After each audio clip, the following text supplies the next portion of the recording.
Ladies and gentlemen, welcome to the Greater Houston Partnership's 2019 State of the County Address. Please rise for the presentation of colors by the Harris County Sheriff's Office Honor Guard and the singing of our national anthem by Samantha Poppy, Kinder High School for the Performing and Visual Arts, followed by the Pledge of Allegiance by Alfred Maduike, Army National Guard, Private First Class.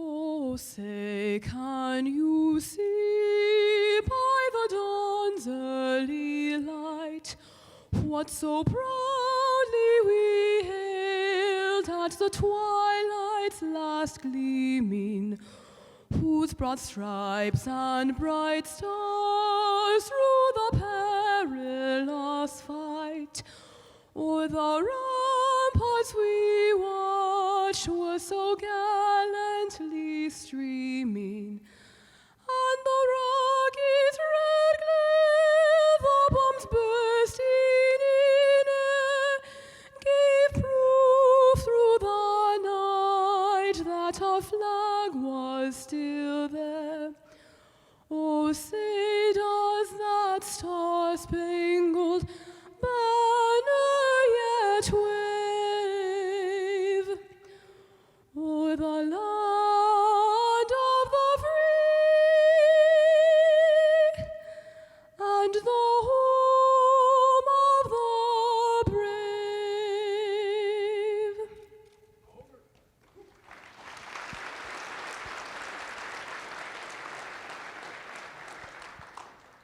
I pledge allegiance to the flag of the United States of America, to the republic of which it stands, one nation, under God, indivisible, with liberty and justice for all. Thank you.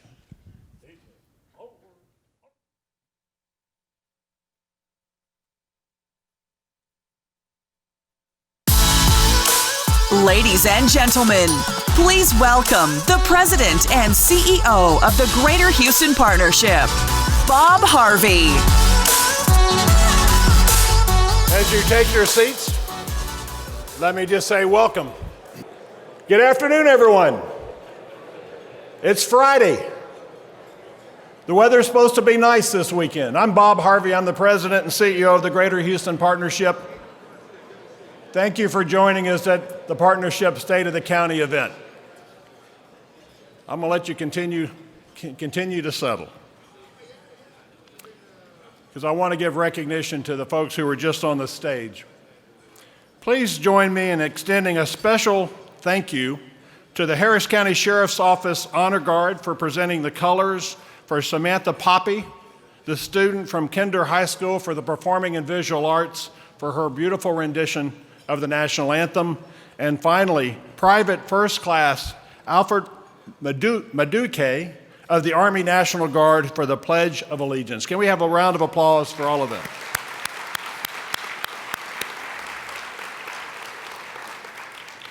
Now, as you all know, the Greater Houston Partnership works to make Greater Houston, all of Houston, a great place to live, work, and build a business. You know, for 179 years, going back to 1840, we've worked alongside our members, elected officials, and community stakeholders to tackle the region's most pressing problems, whatever those might be. What brings us together today is we all care about the Greater Houston region, and we're committed to working together to make it even stronger. So whether you live in Harris County or not, you know the economic health of the county is intrinsically linked to the welfare of the entire region. You probably know 2/3 of the metro population lives within Harris County, so it's indisputably important.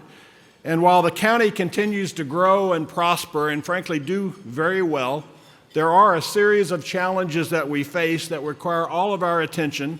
Infrastructure, flood mitigation, all come to mind.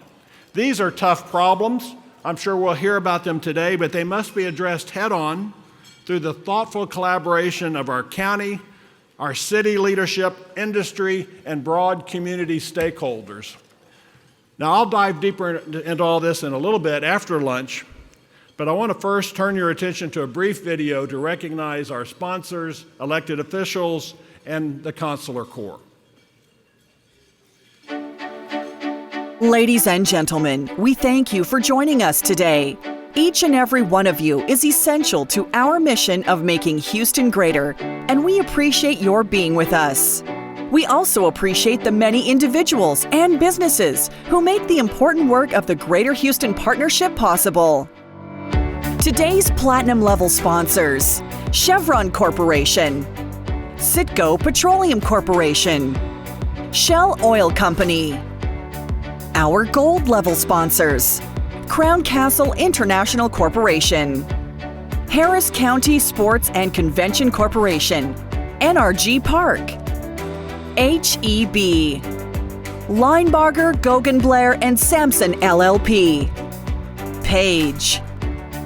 Our silver-level sponsors: AECOM, AT&T, AutoArc Architects, LLC, Baker Wattring, LLP, Dannenbaum Engineering Corporation, ExxonMobil Corporation, Haynes and Boone, LLP, Houston Association of Realtors, Houston Contractors Association, Hunton Andrews Kurth, LLP, Hush Blackwell, LLP, Jacobs, John L. Now III, Norton Rose Fulbright, U.S. LLP, Oric, Harrington and Sutcliffe, LLP, Port Houston, Texas Medical Center, Traffic Engineers, Inc., Winstead PC.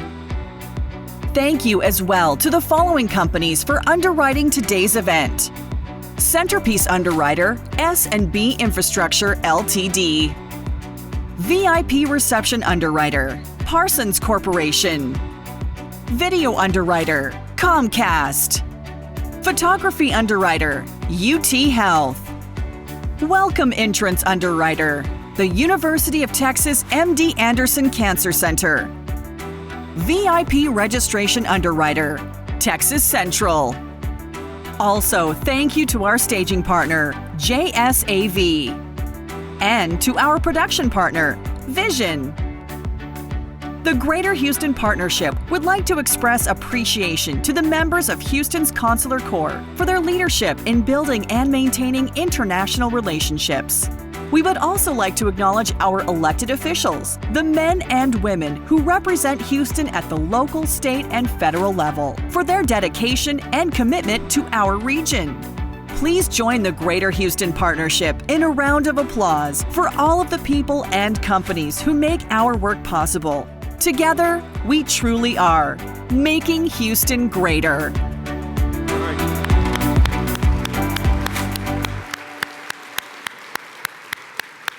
Thank you. Now, I would like to recognize our elected officials who are in attendance today by name. What I'll ask you to do, the elected officials, I'll introduce you in groups that are related to one another. We'll introduce each group. I'll ask you to stand. I'll ask you to hold your applause until I've introduced the group, and then we'll go on to the next group. We have a great group of elected officials here.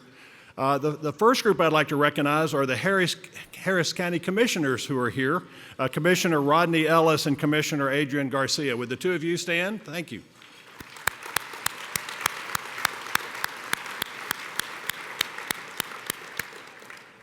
Other Harris County elected officials I've seen: Harris County Attorney Vince Ryan, Harris County District Attorney Kim Ogg, Harris County Clerk Diane Trotman, Harris County District Clerk Marilyn Burgess. Would the four of you stand and let us recognize you? Thank you.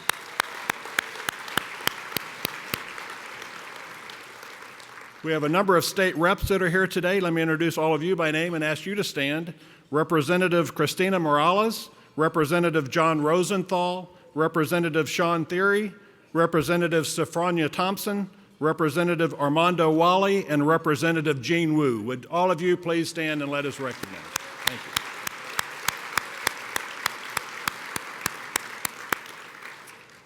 you. We have one mayor from a city other than the city of Houston that's here, City of Spring Valley Village, Mayor Tom Ramsey. Tom, would you stand?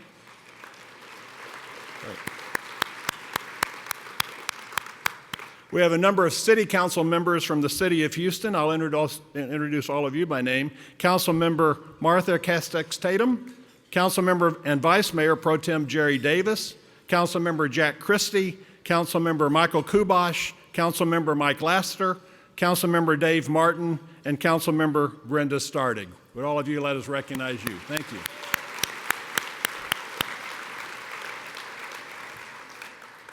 And I mentioned several other local elected officials. I'll introduce this disparate group. Fort Bend County Judge K.P. George is here, along with Fort Bend County Commissioner Ken Demarchant. Thank you for being here. We have two Aldine ISD trustees, Connie Esparza and trustee Steve Mead. Would both of you stand and let us recognize you? Great. We have San Jacinto College trustee Dan Mims. Dan, are you here? Great. There, hey Dan, thank you. And we have Stafford Municipal School District Board trustee Xavier Herrera. Xavier, there you go, thank you. All right. And if I miss any elected officials, just please indicate it to a staffer of the partnership and I'll introduce you after lunch. Thank you all for being here. I do want to acknowledge the members of the Consular Corps. You heard us mention them on the videotape. Would the members of the Houston Consular Corps who are here please stand and let us recognize you as a group? There we are. Thank you. Thank you all for being here. You do so much for this region. I appreciate it. This is near the end of the year for the Greater Houston Partnership Board of Directors. I would like to ask the members of the Greater Houston Partnership Board that are here to please stand and let us recognize you as a group. Thank you.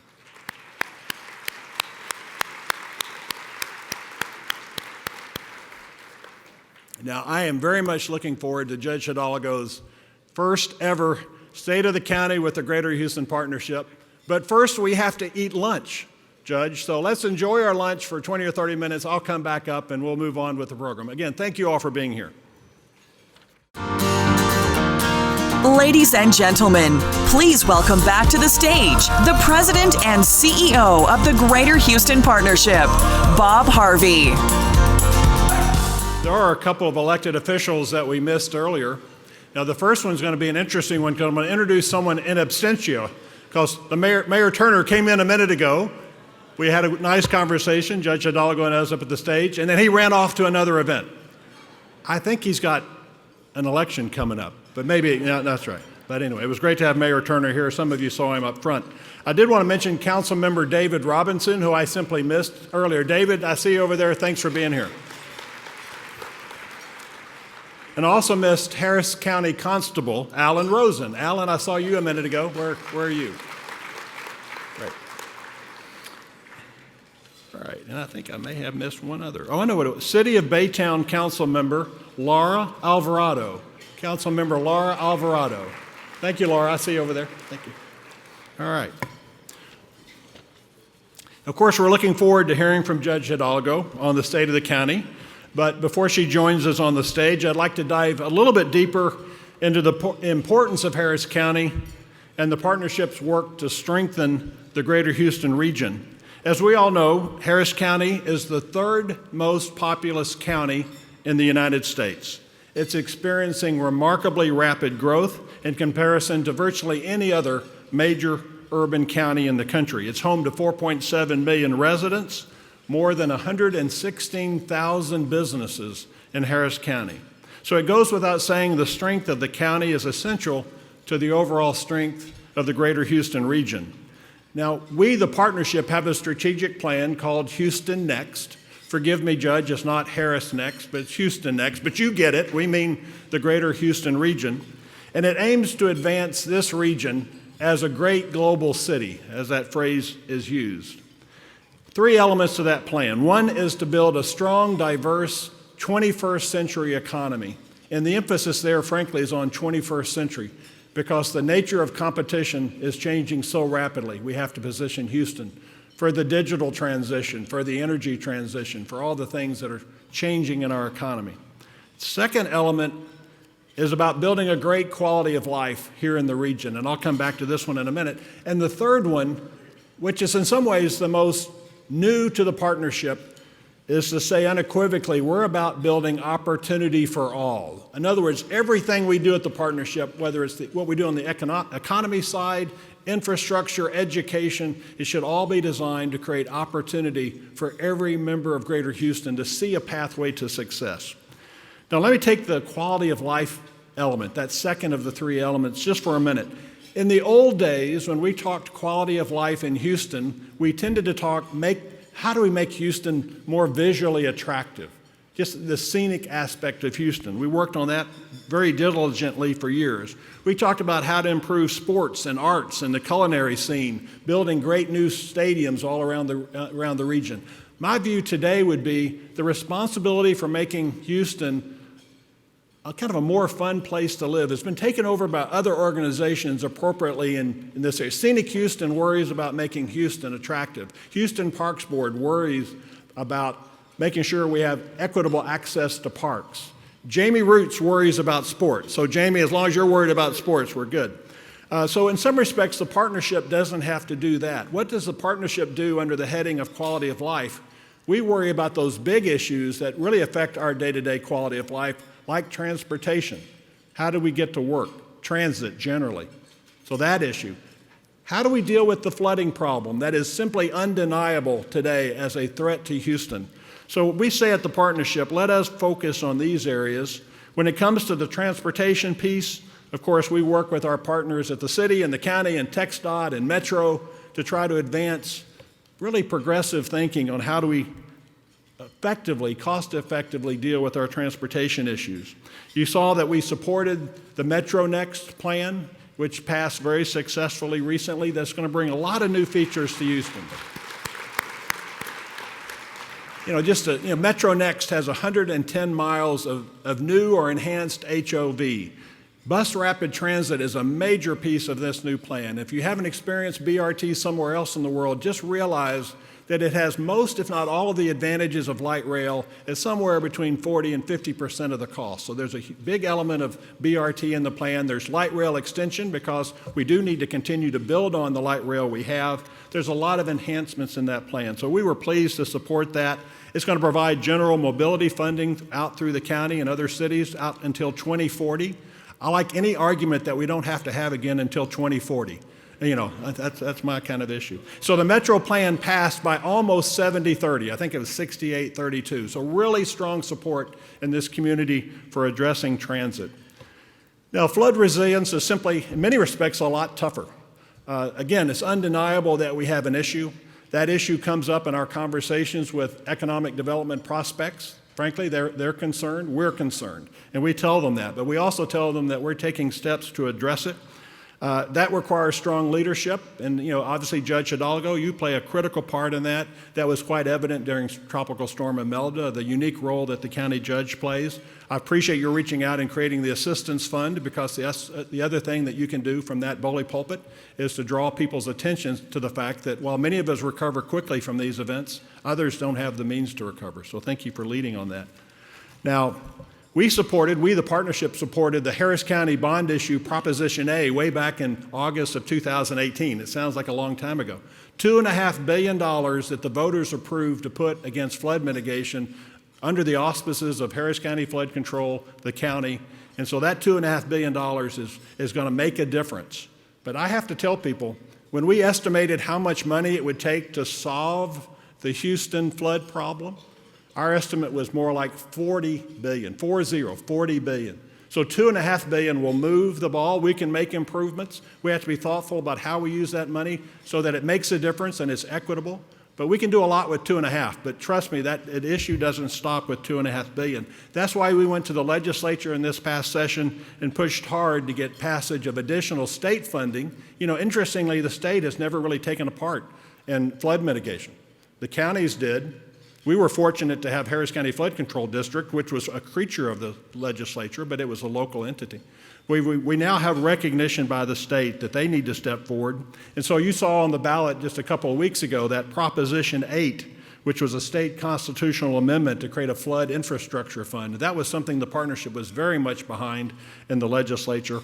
And that authorized quite a bit of money. $793 million was appropriated by the legislature subject to that vote. So that's just some additional money to be spent to create effective flood mitigation planning across the region.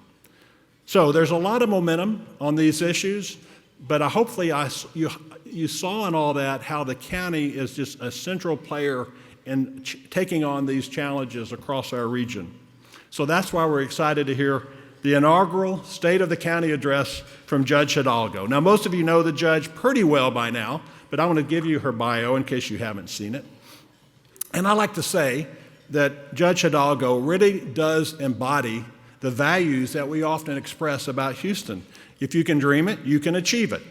She believes in transforming whatever is possible by being truly dedicated to the community, and encourages that from all of us. You probably know she was raised in an immigrant family from Colombia. She knows firsthand the sacrifices that hardworking Texans make every day to build a better life for their families. She was born in Colombia during the drug war that we all remember in Colombia. Her parents had two goals: to keep their children safe and to help them get a good education. She grew up in Peru and Mexico before her family came to Houston in 2005, pursuing the job opportunities that Houston offered. So she considers herself a proud product of Houston area public schools and graduated and went on to Stanford University, where she earned a baccalaureate degree in political science. And it was at that time she became a U.S. citizen.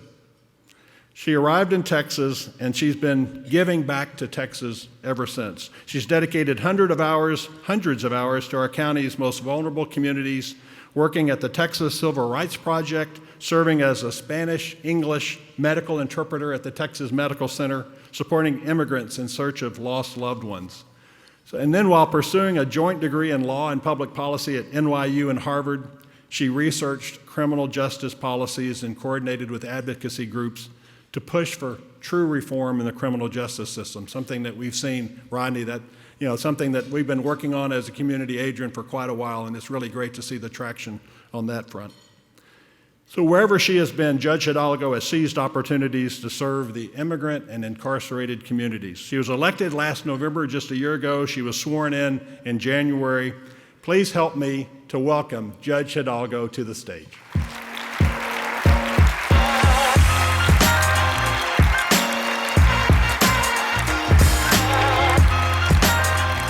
Thank you so much, Bob. Thank you to the partnership for bringing us all together. It's a beautiful day out after some pretty cold ones, and it's just wonderful the work that you all do for our community and to put us all here in this room. You guys, everyone here represents what is best about Harris County. Community leaders, government leaders, business leaders who work to challenge and tackle the issues that don't respect political boundaries. The philanthropists that give back. Folks who, no matter how long they've been here, no matter where they came from, will drop anything at a moment's notice in service of this community. And those are people like Alfred Maduike, who recited our Pledge of Allegiance earlier today. Alfred was born in Nigeria, and he left his family behind, his parents and siblings, to come to this community to become a registered nurse. After a bit of his studies, he decided to put that on hold, felt a call to service, and joined the Texas National Guard, where he now serves as private first class. Now, I met Alfred actually about 3 weeks ago. Alfred, please stand and be recognized. Thank you. Here's what's most remarkable. Alfred and I met at the M.O. Campbell Center. That's where I became a U.S. citizen. And I was there a few weeks back to speak at his naturalization ceremony. So he did all of this without even being a U.S. citizen. That is why our community is great, because we have people who leave what they know behind to come to this place and make it even better. That's how we turned this community from a swamp into a thriving metropolis. That's how we've built a world-class medical center, the capital of energy of the world. That's how we've built 2 Tier 1 research institutions. How with the support of the Port of Houston and industry, Ship Channel supports over 1.3 million jobs. That is how we are where we are. Folks in this room, and especially business leaders, know that the state of the county is strong when it comes to economic opportunity. This past year, on average, our unemployment rate was 3.8%. In Harris County, we continue to enjoy a AAA rating, and we'll do everything we can, as we are. We'll continue to do everything we can to support that prosperity. We'll be reaching out and continue reaching out to so many of the people in this room as we build the Office of Economic Opportunity in Harris County to help foster that and help continue that innovation. But if we want to be ahead, always innovating, always first, we cannot be complacent. And we have to recognize that economic metrics are but one thing to measure and celebrate. To a veteran coming home ill-prepared for the 21st century job market, a low unemployment rate doesn't mean much. To a family who struggles to pay their medical bills, a great medical center can't help them if they don't have health insurance. To a family that does a great job and has insurance, but is stuck in a cycle of disaster and recovery due to flooding, what we have is not enough. The recognition that there are challenges that can either get us far ahead or hold us back is what inspired me to run for office. And the realization that this community is great because of the people that form it is what's led me to want to include everyone in our government. It's been about a year, pretty much a year this past week since the election. And I learned a couple of things in particular during campaigning. It was about 14 months of campaigning. First, that we have so many opportunities in Harris County that we can't possibly work on all of them at once. And so I wanted the community's help in figuring out what to prioritize. And second, that county government has been a bit of a mystery to too many people, a bit opaque, confusing, hard to access. And I wanted to take advantage of the transition period to bring people into government, to solicit those ideas, to make sure that we were coming up with the best way to prioritize things. So we decided not to do a typical transition committee, and instead we built this open community engagement effort. It was 7 town halls, massive effort across 7 communities in Harris County on 7 different topics, and we would listen. There was a rule that people wouldn't get talked at for more than 15 minutes, so microphones did get pulled away from speakers when it got beyond that. In the morning, we'd listen, and then at the end of the day, we'd get together with business leaders, community leaders, nonprofits, our county departments, and think about how we could take those lessons and fit them into actionable policies that the county could lead. A lot of the ideas we came up with through this process are ideas that have become real policies here in Harris County over the last year. It was all a great idea, right? This big community process, and we were excited, and the question was, will people show up? So, we showed up to Pasadena. That was where the first event was, and I was there with my staffer, and we pulled into the parking lot, and there was so much congestion and folks trying to drive in and park, and I turned around and looked at him, and I said, I was pretty concerned that people weren't gonna come, and so I said, it's a pity everyone's here for the event next door. And he turned around and he said, there's no event next door. And those people were there for us. They were there to make their voices heard. We discovered that participation matters. That when you give an opportunity to people to come, they show up and they make their voices heard. Our only limit is our imagination. I'm gonna share with you guys a number. When I was running for office, a lot of folks would sit down. I had many, many meetings, and folks would sit down across from me and say, a revelation. You do know that county government is just about roads and bridges. Why are you talking about criminal justice? Why are you talking about housing affordability? Why are you talking about all these other issues? It's just about roads and bridges. Over $5 billion. That is the county budget, including the flood control district for fiscal year 2019-2020. That's more than bridge money, folks. That is money to build bridges to opportunity. And the way we do that is by prioritizing the right issues. That's what we've been concerned with. This past year, we've been in a hurry not to learn, but to do. There is so much opportunity, and it's about where do we even get started. Our job is to focus on the intersection of what is meaningful and big for county residents, what will truly make a difference. And also to focus on the issues where the county can have an impact. That's the struggle we've been able to work on and hopefully to succeed at. To select those big, delicious problems that are hard, especially because they're hard, because it will take thoughtful study, communication with the community, smart and measured implementation, and yes, aggressive implementation to get them done. That's been our focus. Now, I can't possibly go over everything we've been working on with the support of our departments and my colleagues on courts and organizations like the GHP and so many. But I will try and mention some of our achievements, and I know how dry these things are, so I'm gonna be trying to tell a story with the numbers that we've worked on. When I came into office, a lot of people pointed out my lack of political experience. But I hope that what I've lacked in experience as a politician, I'm making up for in an ignorance of limitations. My team,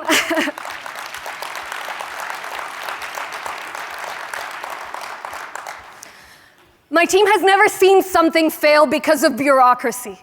They've never not done something because it's never been done before.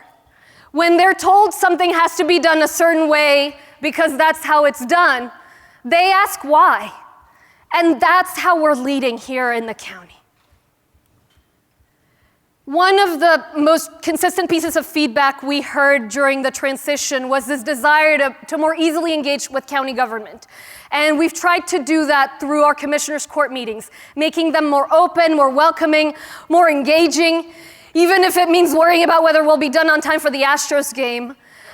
But over the last year, we've seen folks respond to that. 4 times as many people have come to Commissioners Court this year as they did in all of 2018. Thank you. Let me give you guys another example. We have made it easier to vote. In this past election, folks had the opportunity to choose among 747 voting locations to cast their vote. And that was another question where we wanted to see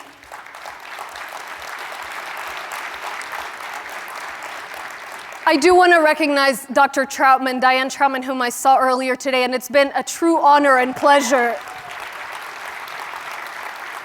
to work with you, Dr. Troutman, and to see your leadership on this issue. We've been working so hard, your team so hard on this, and we had to see would people take this up. Well, as it turns out, in this past election, 48% of voters voted outside of their home precinct. They didn't have to rush home after work or picking up the kids or trying to make it back from school. They could just vote wherever it was convenient. I know this is a start, and we'll continue to push for adequate access to the ballot box for everyone in Harris County.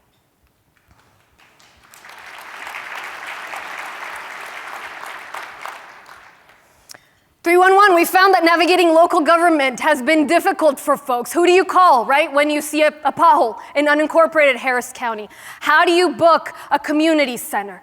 We've worked with the leadership of Commissioner Garcia and our Universal Services Department, worked to create the first ever 311 system for Harris County. So hopefully next year, folks will be able to dial a number and we do the work for them. They can call the same number they call in the city. We'll direct it to the right place, working with other jurisdictions to make sure that it's convenient and it's not work for people to access the services they pay for. Thank you so much, Commissioner Garcia, for your leadership on this. Let me transition to another issue we're addressing differently, and that is Resiliency, and Bob talked about this a little bit. We know that flooding and resiliency is the key challenge of our time in this region, but not only here, across the world. We have the opportunity to lead on how we are a resilient community. We have the opportunity to combine that with quality of life, to be a community where we build trails alongside bayous, where we are as beautiful as we are resilient. And it's been wonderful to partner with my colleagues on court and with organizations like the Parks were to work on these kinds of projects. For our region to continue thriving, we have to be a place where folks feel safe, where folks want to continue coming, to invest, to live here, to start a family. And we do that by working on these issues. Now, there is no silver bullet when it comes to flood control. But what we can do is work as hard as we possibly can to move the needle to where we need to be as aggressively as possible and as smart a way as possible. And that's why we're shifting the paradigm on how we approach flood control in this county, putting people and science over politics. Working on science, from floating wetlands to flood mapping tools so folks can see their risk. Having difficult conversations about buyouts and land preservation. Working hand in hand with the development community to make sure that we have the most stringent detention requirements that we can possibly enact. And having everyone understand that if we don't stop making the problem worse and we continue to flood, someday we're all out of business. So we have to be smart and we have to change the way things are done. I want to recognize our Harris County Engineering Department. One of the things we've been able to do is move our projects faster. 105 is the number of subdivisions in Harris County and unincorporated areas who flooded during Harvey, not because they were deep inside the floodplain, but because of poor drainage. They've been able to speed up those projects, cut a year and a half, so a third of the time that it'll take to get them done. And so I want to make sure and recognize the incredible work that you guys do.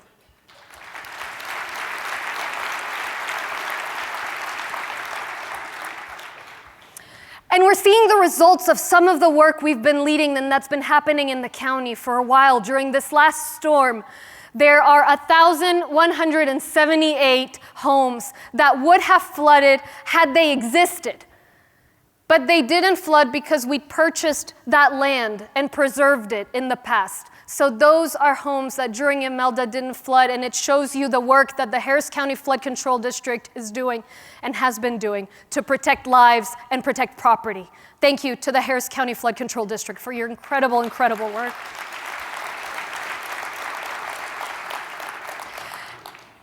In the meantime, we're doing everything we can to respond before and during and after disasters. Before we move on to the next point, I want to tell you guys a bit of how the response post-Imelda worked. Normally, we wait for federal disaster recovery centers to stand up after a disaster. And we were fighting for that federal aid, which did end up arriving. But in the meantime, we worked with our Office of Emergency Management and with our Community Services Department to stand up local recovery centers, where we brought together nonprofits and resources so people could connect with the resources they needed, get their homes muck and gutted, and get a conversation going if they needed to.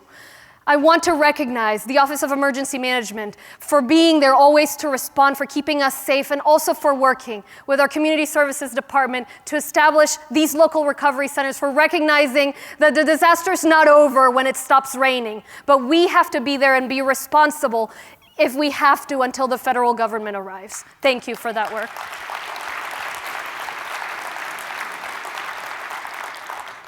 And we have to remember that when it comes to building a culture of resilience, we don't do it alone. Bob was talking about the Imelda Fund that we've established and so many of you are supporting. We know that when there's a disaster, in a way, we are all first responders. And I want to recognize a very special person that's with us here today. Jaden, if you'll please stand up. Jaden is 16 years old. His mom picked him up from Aldine High School in the middle of the rain during Imelda. And as they were driving home, he noticed an SUV drive into high water. He didn't stop for a second, jumped into the water and rescued a mother and her child who would have probably passed away had it not been for this young man's leadership.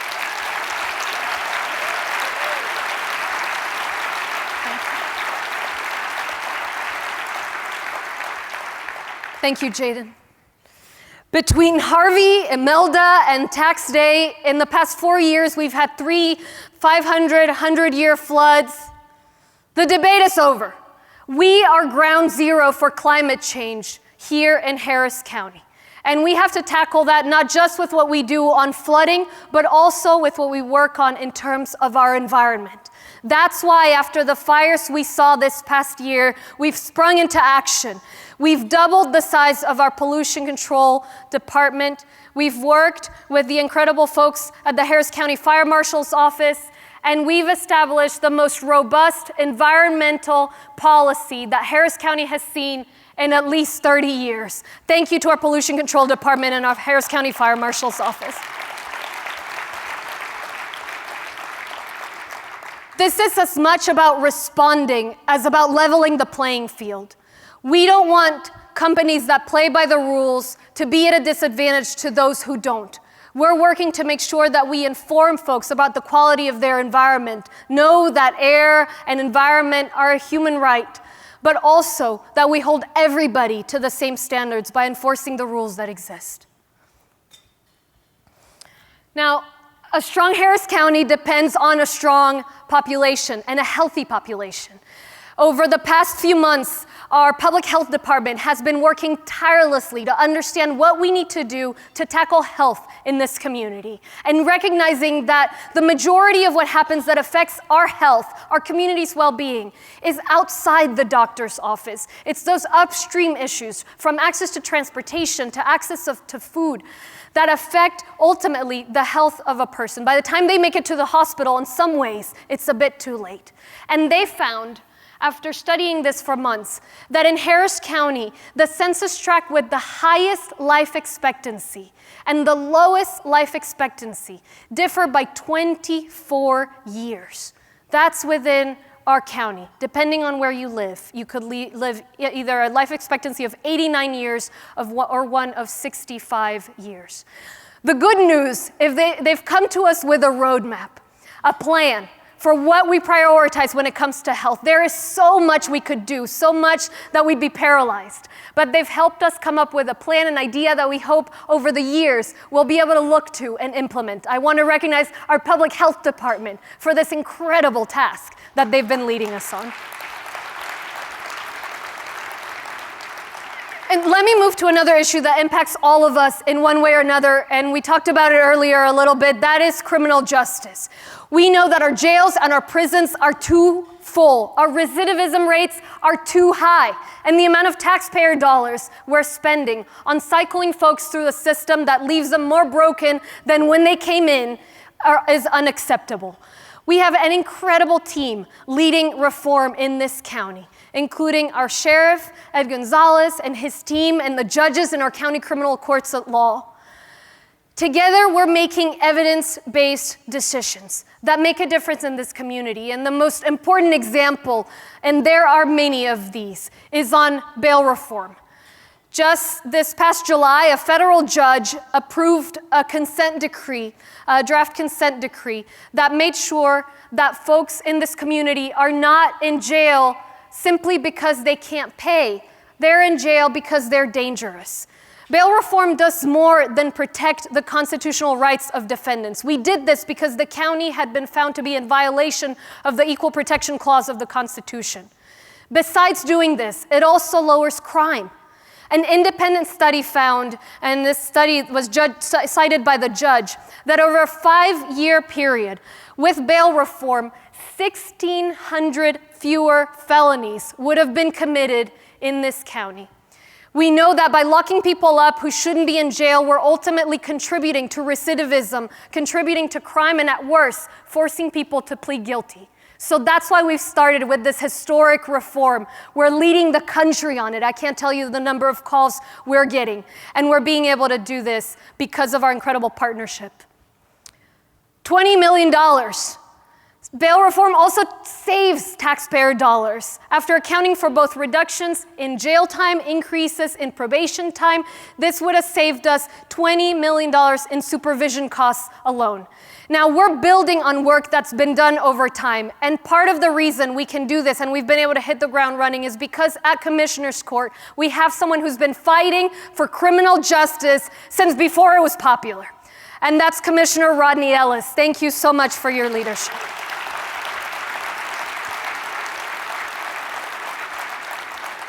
I also want to thank our juvenile probation department and our juvenile judges. They are doing fantastic work in reforming our juvenile justice system, and I could talk about that for about the next 30 minutes, so I'll probably save that one for next year. But congratulations for that incredible work.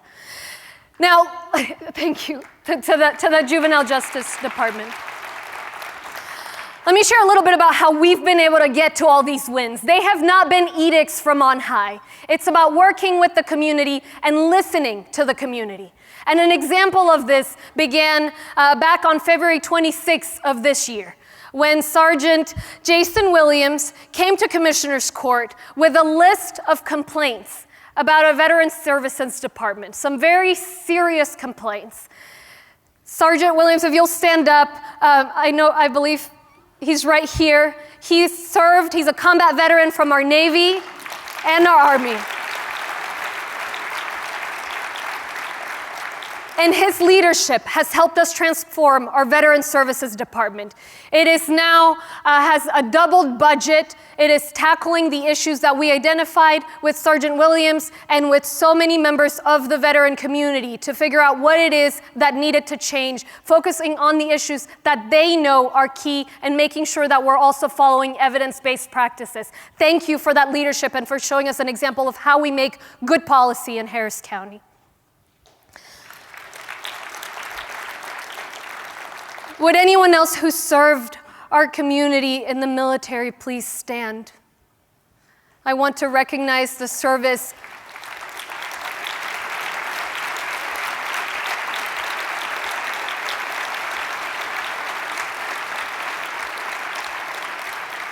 to our veterans. We can never repay the service you've given to this community, but we can do our best to do right by you and that service. And that's what we've been working on here for you. All my colleagues on Commissioner's Court have been part of these victories. You wouldn't know it from Twitter, but we have so many 5-0 votes on key issues from flooding to census to economic opportunity, this work on veterans, justice reform. They've been part of a lot of these victories, and I do want to recognize also Commissioner Cagle and Commissioner Raddick, who I know couldn't be here today.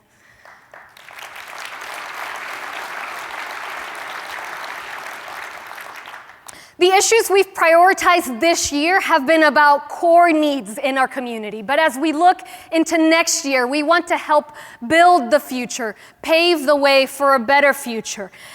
And I want to take an opportunity to announce the initiative that will be a focus for next year, in addition to, of course, the work on flood control and safety. That is always the #1 priority. Those who know me know I'm very focused on data and research. And if you think about, the best public programs that a government could enact, you can't look any further than early childhood development. Early childhood development has the highest rate of return of any public program, pretty much. It helps with better job outcomes for the kids that have had access to early childhood programs. It lowers crime among those kids. Folks complete high school without a suspension. It's just about the gold star of something that government can do for its community. That's why we've spent the last few months having conversations with leaders in that sphere to figure out what Harris County can do to have a meaningful impact on early childhood development in our community. And it's time to talk to the people about this. We know roughly what the needs are, but we need to engage with our community to understand exactly what they would like to see. The parents who need this, what do they need? What would they like these policies to look like? So early next year, we'll begin a public process modeled after our transition process to have this dialogue with the community. And we'll work with folks in this room to help develop a program so that by this time next year, I hope to be sharing with you guys a meaningful step to make a difference in early childhood development and education in Harris County.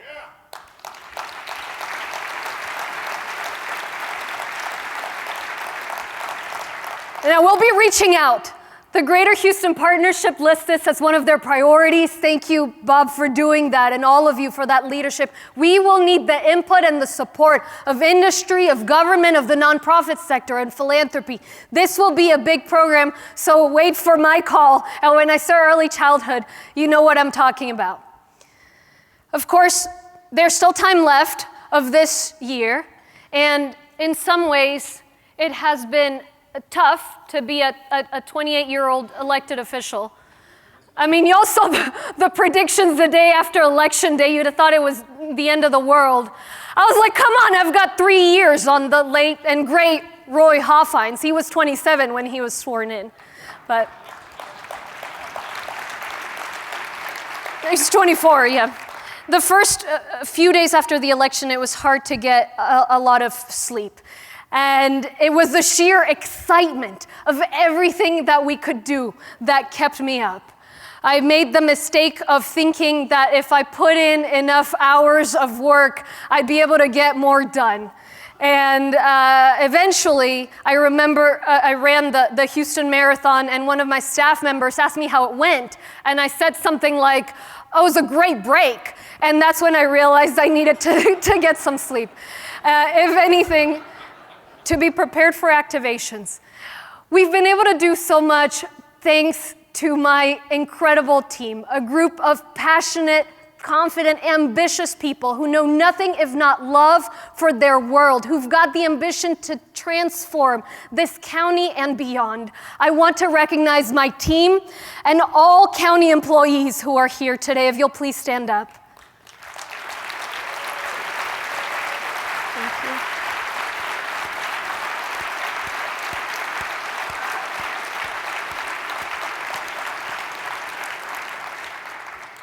Thank you. The best decisions I've made have been truly about my staff. Now, we do all of this work thanks to the people in this room and thanks to your support and the support of so many. I treasure the hope of the young women that come to me and say they see themselves in me and they hope that they can see themselves in government one day too. I treasure the strength and the courage of candidates who tell me that I've inspired them to run for office. I treasure the strength of the immigrants that come up to me with clenched fists and encourage me to keep fighting for them, and I tell them that I will. Those are all enormous sources of responsibility, but also of strength. And there are some things that hurt, like when I hear from people who've been flooded time and time again and who are still out of their homes. And I know we're doing everything we can possibly do to do the projects faster and efficiently, but they can't be done yesterday. It's this courage and this unity and this belief in our community that is going to get us to a place where we can do right by everyone in this county. I learned soon after taking office that we have an army of compassionate people in Harris County, that across the county, thought leaders and government leaders and private sector leaders are deeply invested in our success. And to find out that across the nation, they're looking at us for examples, asking us already, how did you do this? How did you do that? The changes we're setting here can set the tone for the rest of the state and the rest of the country. To the Greater Houston Partnership, the members, thank you. Know that I'm in this with you. I know the same people you do. I see the same problems you've seen, and I'm committed to tackling them with you together to ensure that we continue growing.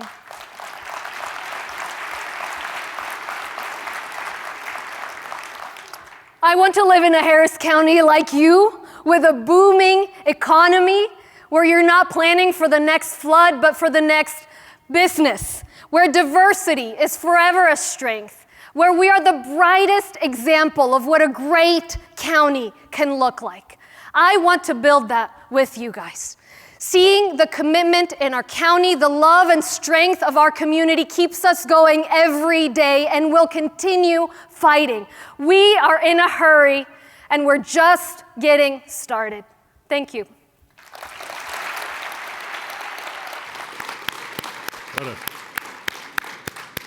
What a substantive and uplifting discussion. Thank you, Judge. All right, Judge, I've got now it's all about me.